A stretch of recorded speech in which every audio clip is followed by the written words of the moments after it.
Bien amigos, bienvenidos a nuestro espacio, primer episodio a través del canal por YouTube Visión Democrática TV de lo que va a ser nuestro programa desde USA con Dámaso Jiménez, donde por supuesto vamos a estar pendientes y tratando siempre el tema que es noticia y es tendencia principalmente en los Estados Unidos, que de alguna u otra manera tenga repercusión en Venezuela. Y nada mejor que comenzar justamente este primer episodio con lo que es el debate ocurrido esta semana, específicamente este martes por la noche, entre Trump y Biden, de uno al primero de tres. Quiero decir que la cuenta de Visión Democrática TV por Instagram es @bdemocraciatv. Nuestra cuenta son tres, una personal por la que nos pueden escribir o pueden seguir por allí,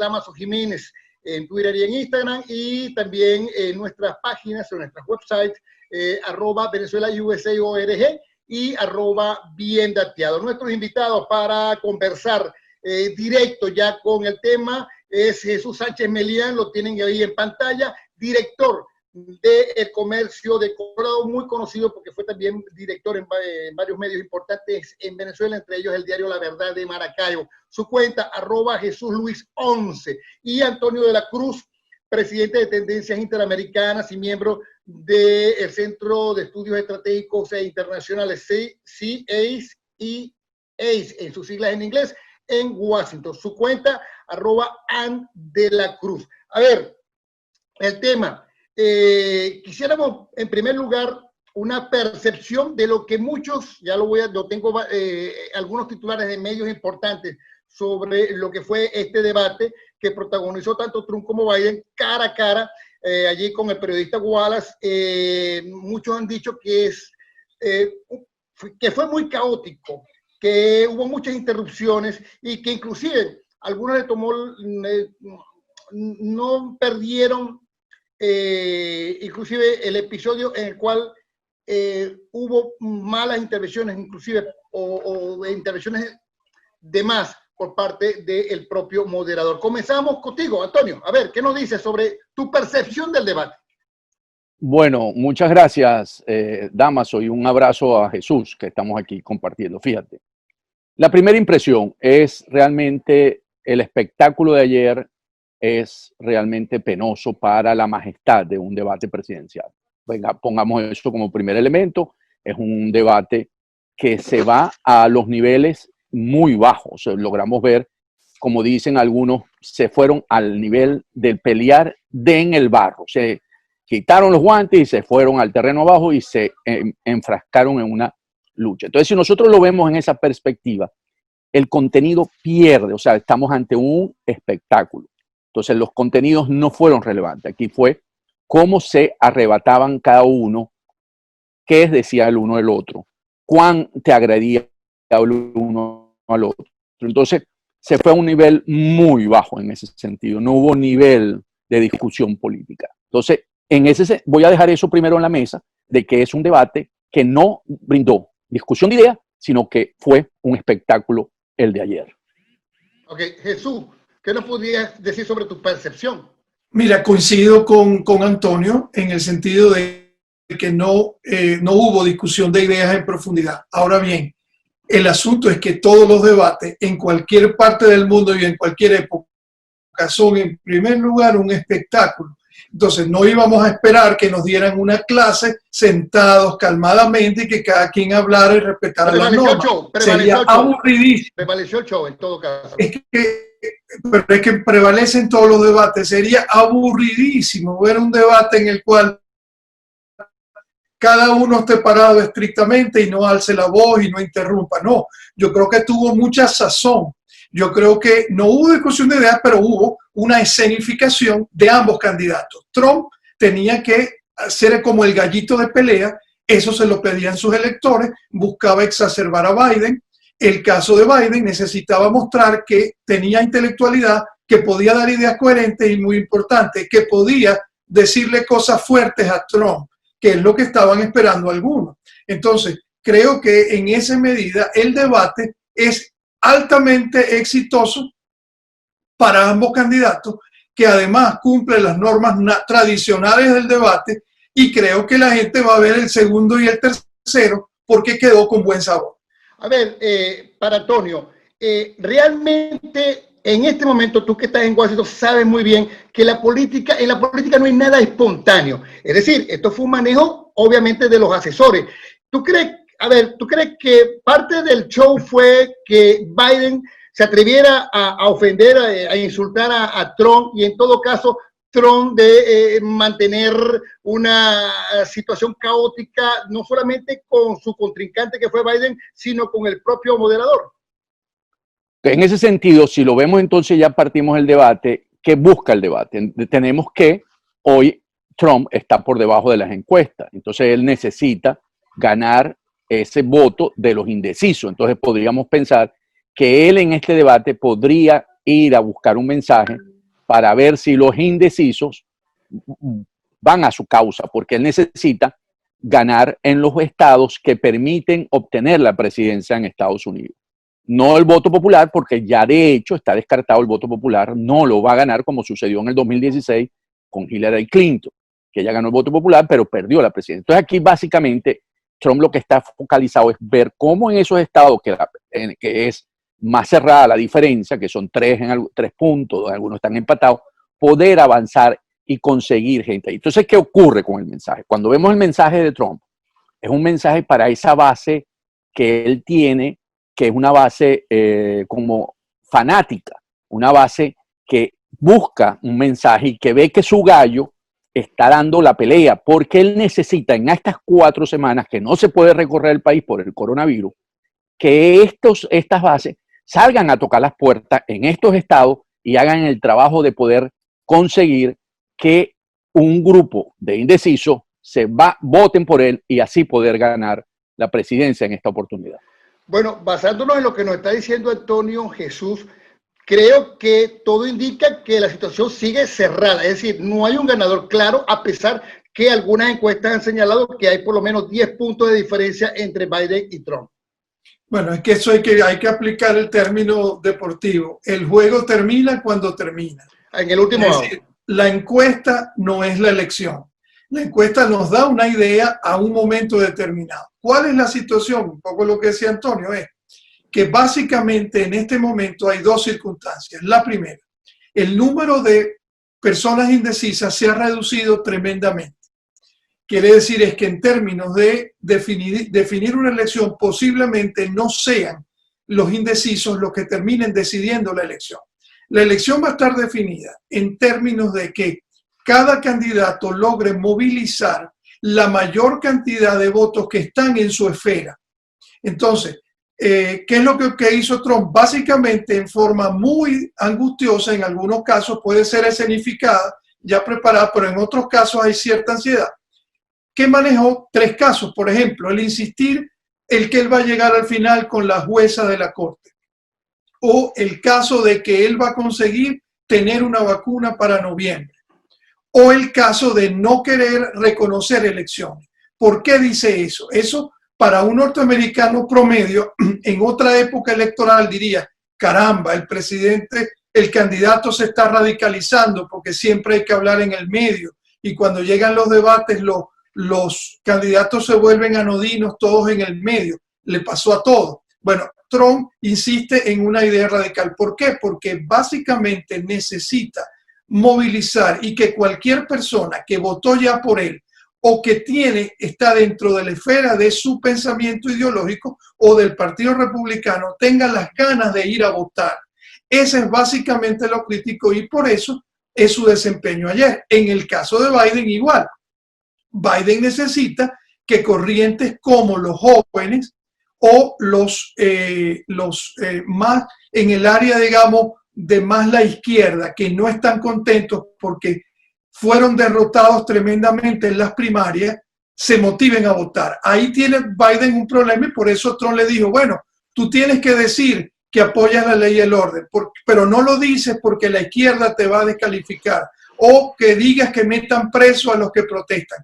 Bueno, porque de alguna manera Biden necesitaba motivar. Ahora bien, Biden aclaró y diciendo, el partido soy yo, y ya la campaña pasó y ahora es mi línea.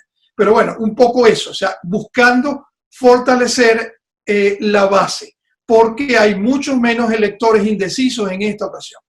Fortaleciendo eso de Jesús y yéndonos en esa línea de pensamiento, ¿qué ocurre? Cuando uno ve la intención de voto, ¿verdad? Cuando ponen a Trump, la intención de voto por Trump es más o menos un 80% que él tiene, mientras cuando tú lo ves solamente por Biden está en el error de un 40%. Entonces, ¿qué pasa?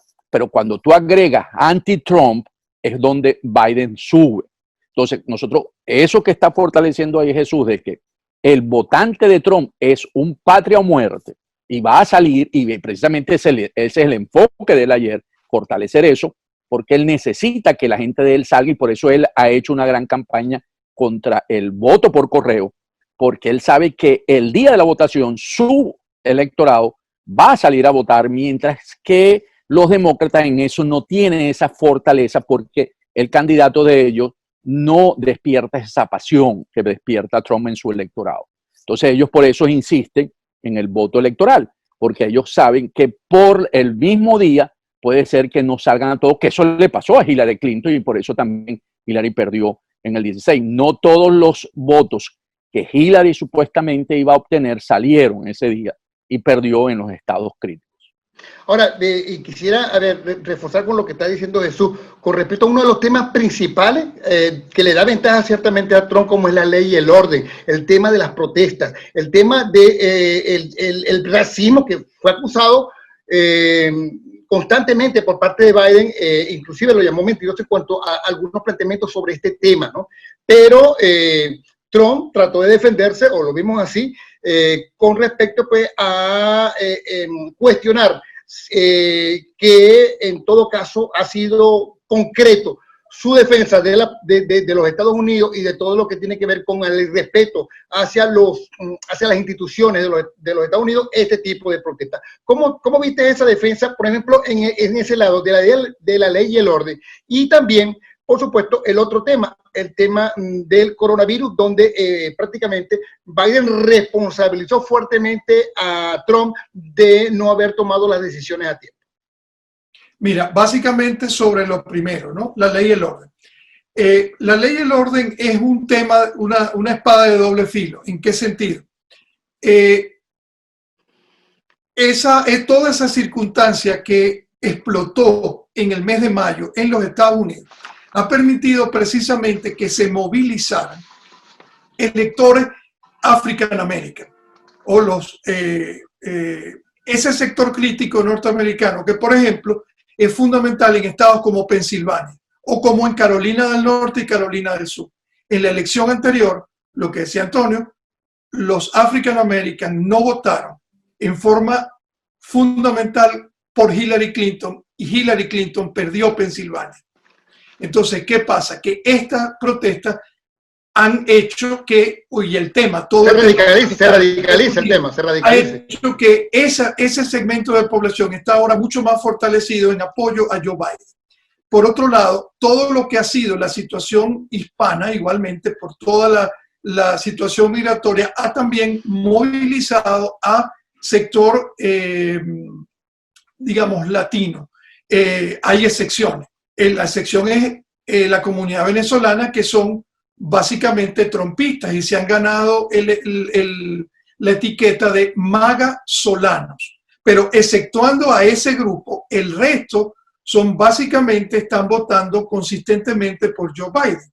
Es decir, hay un vínculo y eso tiene que ver con la protesta porque ha habido cierta, digamos, solidaridad entre latinos y africanoamericanos. Entonces eso ha ayudado a movilizar el asunto. Ahora bien, ¿cómo enfrentar aquello? Bueno, el asunto es que da la casualidad que algunos de los lugares, porque no es un secreto, que en la mayoría de los centros urbanos de los Estados Unidos, digamos, ciudades que tienen más de 100.000 habitantes, son básicamente gobernadas por los demócratas. Es decir, en la medida que hay mayor nivel educativo y hay, digamos, o concentración de población trabajadora, tienden a ser demócratas.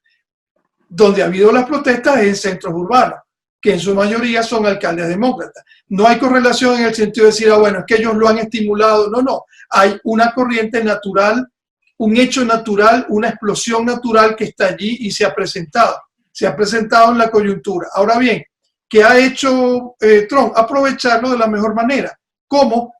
Imponiendo la idea del orden. Es decir, ustedes son los desorden, miren lo que puede pasar si ustedes ganan y yo soy el orden. ¿Dónde está el punto? Es que eso tiene unas variantes locales y no lo aprecia igual alguien que vive en Portland, donde ha habido 3 meses de protestas, como se ve en Denver, por ejemplo, en el que hubo un manejo y hay personas presas. Hay por lo menos en este momento 60 presos. Hace 2 días hubo una manifestación de personas de estos sectores que están pidiendo al gobierno de la ciudad, que es un demócrata, que libere a las personas.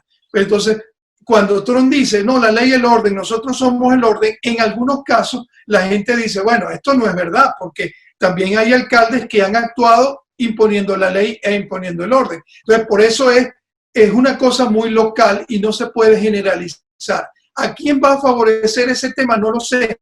Depende del estado, depende de la ciudad. Puede que en algunos casos favorezca a Trump, puede que en algunos casos favorezca a Biden. Antonio, sobre este tema y por supuesto si quieres ahondar por ejemplo, en el tema de Venezuela con respecto a la manera como Trump ha tratado de hacer diferencia o de atacar a Biden, ¿no? Bueno, en el tema de los venezolanos, Trump lo tiene en ese sentido bastante visto, ¿no? Que es que él necesita ganar la Florida. Para Trump, poder ser presidente, la Florida la tiene que ganar. Entonces él sabe que ahí hay una comunidad de cubanos, venezolanos, nicaragüenses, que podría... Puertorriqueños no están a favor de él. Ah, no, claro, por supuesto. Ese es otro caso. Sí, entonces, que podrían darle un plus en Florida, podrían permitirle que, porque las diferencias van a estar muy pequeñas en cada uno de estos estados, de 2, 3 puntos, por la diferencia que mantiene Biden. Entonces, recuperar la diferencia más ganar, la diferencia van a ser muy cerrada. Entonces, él en ese sentido, con la comunidad venezolana, ha venido haciendo toda una labor de mostrar que con él hay una posible solución para salir de Maduro en el país y para erradicar los gobiernos, los regímenes de Cuba y de Nicaragua. Entonces, él en ese sentido ha apuntado y allí, como lo dijo Jesús, los venezolanos se han ganado esa etiqueta.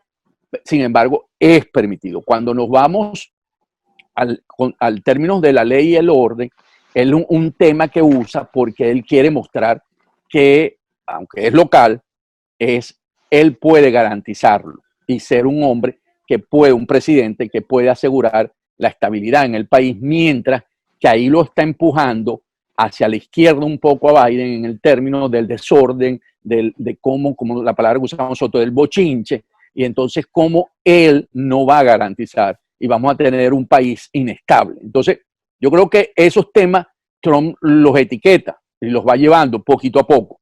Trump es como Muhammad Ali, él va dando su golpecito, su golpecito, su golpecito, cuando pronto ¡plum!, le va a meter, si tiene tiempo, porque si recordamos la estrategia de Muhammad Ali, el boxeador, que él daba suavecito, suavecito, suavecito y después ¡pum!, le daba para que cayera. Entonces yo creo que él ha venido construyendo todas estas narrativas porque la elección es emocional. Nosotros sabemos que aquí la gente vota por la emoción. Entonces cuando tú ves las emociones que manejan cada uno de los candidatos, tú ves que Trump maneja la emoción, si ya lo vamos a ver, la emoción de la fe, la emoción de la credibilidad, y por eso él mueve mucho esto y por eso es tan importante la que va a ocupar la silla en la corte, porque él básicamente está colocando una mujer que es cristiana, que Biden es cristiano, que la Pelosi es cristiana, no es fácil de atacar, que tiene en su familia afrodescendiente. Entonces, pues él mueve la fe. Trump te va moviendo la fe. Mientras que Biden, el grupo, ellos mueven el resentimiento, el dolor, el de que los afrodescendientes son maltratados. Entonces, estos dos sentimientos son los que están encontrándose al final. ¿Quién mueve? La fe mueve y por lo tanto ellos van a buscar, y por eso el discurso de ayer, y él también, el resentimiento, porque el resentimiento te deja a veces anclado ahí y no te hace salir. Entonces yo creo que aquí los que están manejando las campañas están usando muy fuerte estas líneas para converger. Mira, estamos hablando justamente con Antonio de la Cruz, presidente de Tendencias Interamericanas y miembro de Centro de Estudios Estratégicos e Internacionales en Washington, y también con Jesús Sánchez Melián, director de El Comercio de Colorado. El tema de los medios, el tema del día después con respecto a la campaña electoral y lo que fue este debate. Les quiero leer algunos titulares nada más. Bueno, Televisa dice que COVID-19, impuestos y fraude fueron los temas del debate principales tocados allí, ¿no? Dice también, por ejemplo, Telemundo que Biden, bueno, ganó el caótico primer debate, lo da como ganador ya Telemundo. También ATV dice que el primer debate caliente y caótico entre Trump y Biden declara ganador prácticamente también a Biden, ¿no? Dice también CNN en español, primer debate de Trump versus Biden se centró en la Corte Suprema del coronavirus y el tema del racismo, ¿no? Andalucía Información.es dice Trump intentó desorientar a Biden en el primer debate. Bueno, por allí más o menos algunos de los... Hay también, por cierto, hoy New York Times sacó prácticamente un foro con las principales ideas de algunos críticos, donde señala, por ejemplo, aquí Linda Chávez, Biden estaba en su mejor momento cuando miró la cámara e imploró a la gente que votara, pero, por ejemplo, hay otros que señalan allí que prácticamente Biden no tuvo vida con respecto a la manera de que manejó y que fue torpedeado constantemente por Trump. Pero yo quisiera un análisis de ustedes con respecto al tema de los medios. Los medios han sido... digamos, la influencia ha sido preponderante en estos últimos meses. A ver, hay un ataque constante. Prácticamente es una fuerza aliada en este momento a los demócratas. ¿Podríamos decir así, Jesús? No, me parece totalmente injusto esa afirmación. No, claro, quería tu punto de vista. De alguna manera los medios reflejan la dinámica de la sociedad. Entonces, tú no le puedes pedir a un periodista que no sea crítico. Entonces, ¿cómo va a ser ético el tema del coronavirus? Es decir, ¿cómo va el presidente a pedir que haya una manifestación de apoyo a lo que ha hecho si es que ha sido una total inconsistencia? Por eso yo diría que uno de los grandes valores del debate de ayer fue Chris Wallace, el moderador. Ese señor sentado en esa silla es un periodista de la cadena Fox, que por definición Fox News fue creada para promover el pensamiento conservador en los Estados Unidos y que ha estado estuvo detrás del lanzamiento del presidente Trump. Y ese señor se ha sentado allí a hacer un ejercicio de periodismo auténtico, y todas las preguntas que formuló a los dos candidatos eran preguntas pertinentes desde el punto de vista periodístico.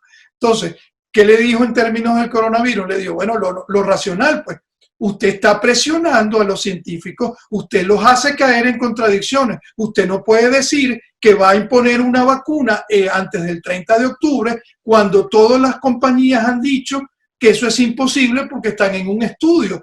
Y ya el director de la CDC dice que no puede haber vacuna sino hasta mes de mayo. Entonces, el presentar eso hace que los medios, no es que están contra él, es que el medio necesita periodismo normal, tradicional, crítico. Necesita tener entonces un interlocutor racional y cuerdo, no alguien que es capaz de hacer contradicciones y caer en contradicciones, porque los medios buscan eso, evidenciar las contradicciones.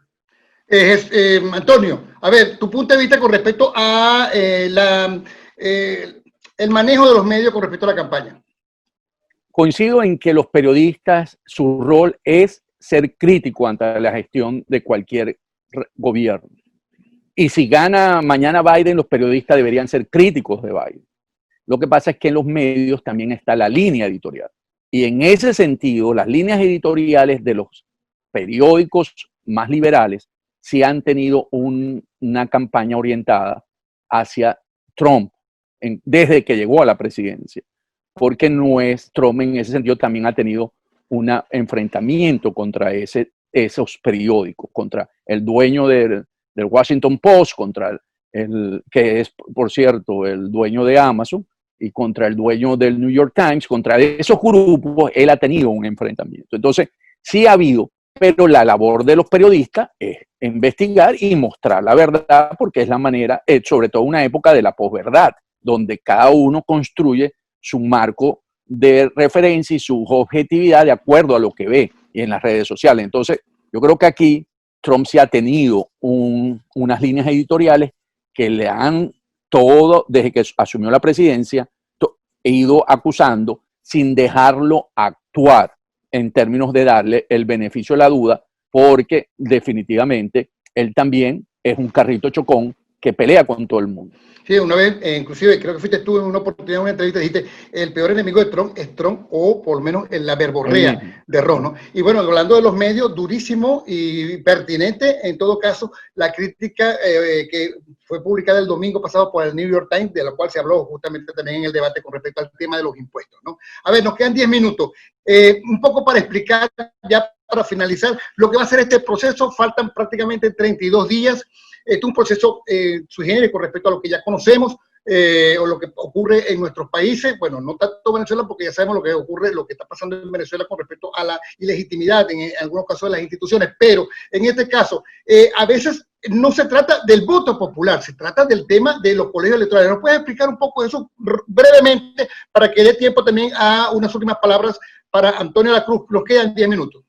Mira, no, básicamente, es decir, este es un sistema democrático que no tiene, sin lugar a dudas.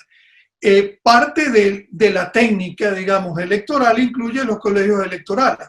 Los colegios electorales están vinculados con el voto, solamente que históricamente fue una manera de dar una ponderación a los distintos estados, porque los Estados Unidos fueron creándose del este hacia el oeste y de norte a sur. Entonces, en la medida que se fueron incorporando las primeras 13 colonias, había que garantizar que todos esos estados iban a tener un peso determinado, porque estaba el problema de los estados esclavistas y los no esclavistas. Entonces, es una técnica, pero termina siendo similar, porque los estados, digamos, los miembros del colegio electoral van a votar en base a la intención de sus electores. Si en Iowa, que tiene 5 miembros del colegio electoral, gana Trump, ahí esos 5 votos son para Trump. En el caso de Florida, que son 27, si el estado vota a favor de Biden, los 27 votos van para Biden. Quiere decir es que se respeta la voluntad de los electores en cualquier naturaleza, solo que la manera es distinta de ejecutarlo. Ahora, la noche del 3 de noviembre, muy probablemente se va a tener un estimado de quién gana. Hay algunos pesimistas que dicen que no, que va a estar cerrado. Yo te le repito, el juego termina cuando termina. Yo quiero esperar hasta ese momento, porque tenemos en este momento radiografía. Podemos estar en un escenario muy empatado, o sea, casi, o podemos estar en un voto aluvional hacia uno o hacia el otro lado. No lo sabemos en este momento y no hay elementos que me hagan predecir al día de hoy si estamos en un escenario estrecho o un escenario de voto aluvional. No me atrevo como politólogo a afirmar. Antonio, ¿qué expectativa? 32 días prácticamente. ¿Tú crees que vayan a haber cambios? Faltan 2 debates. Quizás la guerra se va a intensificar durante estos días a nivel político, a nivel electoral. Si observamos lo que viene ocurriendo hasta ahorita, esto se va a seguir manteniendo de acuerdo a lo que estamos viendo, que es que en los estados claves que determinan, que se conocen como estados swing states o battlegrounds, van a determinar la elección como el 2016. Entonces, en ese sentido, vamos a ver cómo se va a dar en cada uno de estos estados. Si Biden mantiene la ventaja, yo creo que esa noche no va a haber sorpresa, porque Trump no va a tener cómo rebatir esa pérdida. O sea, si se cierra la elección y queda muy apretada en alguno de estos estados, Trump va a cuestionar esa votación con toda duda, con toda seguridad, porque él va a pedir que ahí se revise, sobre todo si el triunfo se da por voto del correo. Si el voto del correo influencia en uno de estos estados, Trump con toda la seguridad va a pedir revisión. Entonces, es allí donde se pueden ver un escenario que podríamos estar entrando en ver que no se decide sino a través, ustedes saben, que es a través de la Corte, y ahí podrían tomarse otras decisiones. Entonces, en ese escenario es cuando se mueve Trump y dice, que le pregunte, ¿usted va a reconocer? Y él no dice, porque él va a pelear hasta que se termine el juego. Eso sí es cierto, Trump va a pelear hasta que se acabe. Pero no hay un antecedente de una situación donde, bueno, fue tan peleado que los resultados, creo que con las elecciones de Al Gore con Bush, George W., ¿no? Entonces, creo que se dio una situación similar, donde hubo una incertidumbre por varios días, ¿no? O sea, eso es algo que ya se ha manejado. Por una semana, y fue en definitiva la Corte Suprema quien lo decidió, pero fíjense un detalle que es anecdótico. Eso ocurrió, se vino a conocer casi a finales de noviembre, pocos días antes del Día de Acción de Gracias. Inmediatamente, días después, hubo en la Casa Blanca, estaba gobernando Clinton, una cena de Acción de Gracias en la que fueron todos los expresidentes vivos con sus esposas. Y se tomaron una gran fotografía, todos juntos en paz y armonía, demócratas y republicanos, Al Gore con la esposa y George W. con la esposa, que acababan de vivir un trauma tremendo en aquella elección. Y hubo armonía, el sistema no se acabó.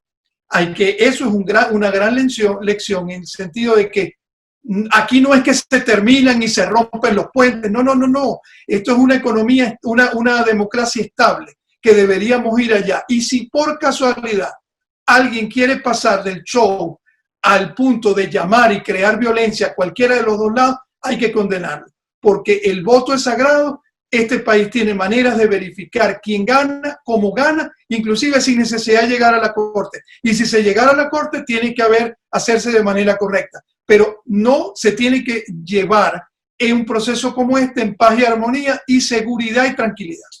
Te damos el último minuto, Antonio. Totalmente de acuerdo. Aquí no va a haber alteración del orden. Aquí los que creen que eso se va, no, eso no va a ocurrir en este proceso por la estabilidad democrática que tiene Estados Unidos. Aquí es apasionada en este momento, pero una vez que ocurran los hechos, tienen que ser aceptados por todas las partes y va a ser aceptado por todas las partes, porque esa es la tradición de los Estados Unidos y tiene los mecanismos para asegurarlo. No solamente, aquí no estamos en un país donde el poder ejecutivo puede hacer lo que le da la gana. No, aquí va a ocurrir, va a hablar la voz del pueblo y se va a respetar y va a ser el presidente que salga electo. Bueno, te agradecemos mucho tu participación, Antonio de la Cruz, presidente de Tendencias Interamericanas y miembro del Centro de Estudios Estratégicos e Internacionales en Washington. Si quieren escribirle, amigos, a través de Twitter, @andedelacruz, también al director Jesús Sánchez Melián, maneja el comercio de Colorado, desde Denver. Y también si tienen alguna pregunta, inclusive, que hacerle, que quedó fuera del aire, pues por supuesto que pueden hacerlo a través de @Jesús Luis. Esto va a estar publicado a través del canal de YouTube de Visión Democrática TV, que pueden seguir, por supuesto, la cantidad de programas novedosos y de interés, de impacto que se están dando allí. Por supuesto, también yo lo voy a subir a través de mi canal @Damaso Jiménez, mi cuenta @Damaso Jiménez, @VenezuelaUSA.org, corrido, y @bien dateado. Muchísimas gracias por lo que ha sido este primer episodio, inclusive para la gente de Visión Democrática TV que nos está dando esta oportunidad para que ustedes estén conectados a través de desde USA con Damaso Jiménez. Así que bueno, muchísimas gracias.